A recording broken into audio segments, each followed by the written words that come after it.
How to remove someone on Snapchat group. Hello everyone, welcome to this channel. I'm here to help you out today. So without any delay, let's get started. So first of all, launch the Snapchat application on your device and make sure that you're logged into your account. And as you're logged into your account, tap on the chat section at the bottom of the screen. So here you'll be able to see all the groups that you have as well. So let's just tap on any of the group. So I'm going to select on the options over here. So let's refresh the page and make sure that you have created a group over here.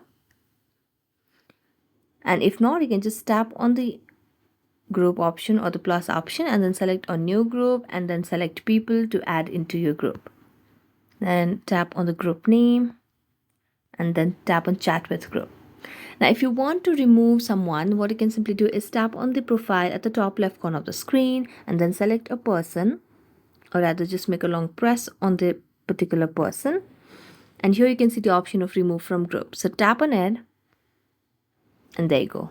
You have removed someone on Snapchat group. So that's it. Thank you so much for watching this video. See you next time.